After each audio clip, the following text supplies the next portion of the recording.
Now, following a meeting in Washington with his Israeli and United Arab Emirates counterparts, Secretary of State Antony Blinken laid out a tougher U.S. stance towards Tehran's new government.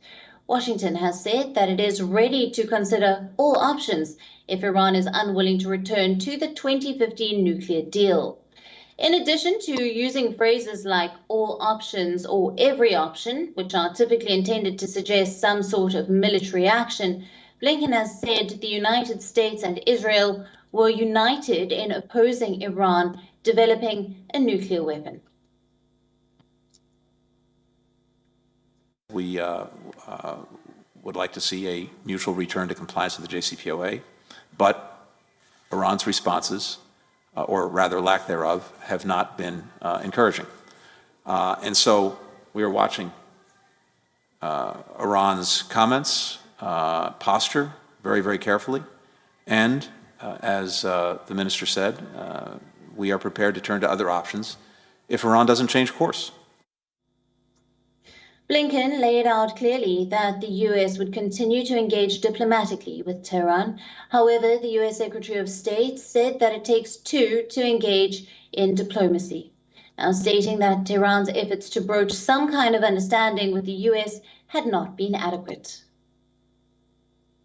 Iran has been using this time to advance its nuclear program in a variety of ways, including enriching uranium to 20% and even 60%. Using more advanced centrifuges, acquiring more knowledge, and so that runway is getting shorter.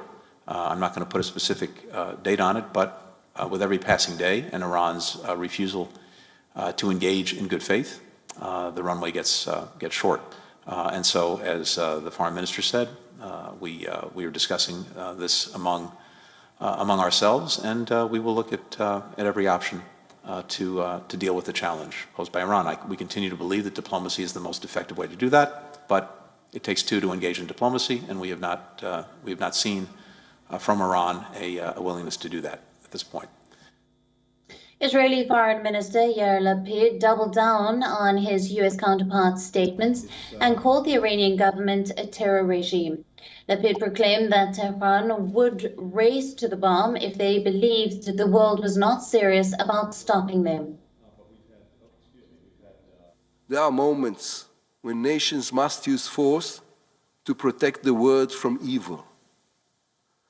If a terror regime is going to acquire a nuclear weapon, we must act. We must make clear that the civilized world won't allow it. If the Iranians don't believe the world is serious about stopping them, they'll race to the bomb.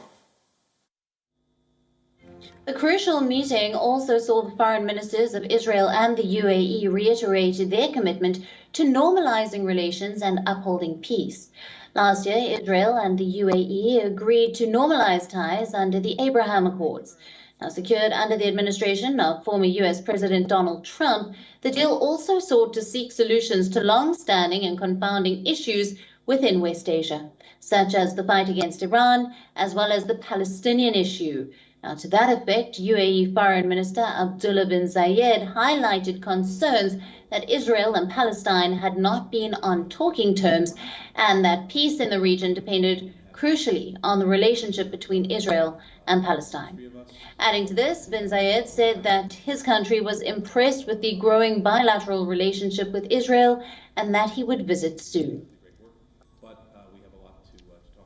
The Palestinians are going to be the most important element of the success of peace in the region. We cannot just talk about peace in the region without the neighbors. The Palestinians and the Israelis are not in talking terms to start with. So I'm quite excited to see that in the last few weeks, Israeli ministers are starting to meet with the PA.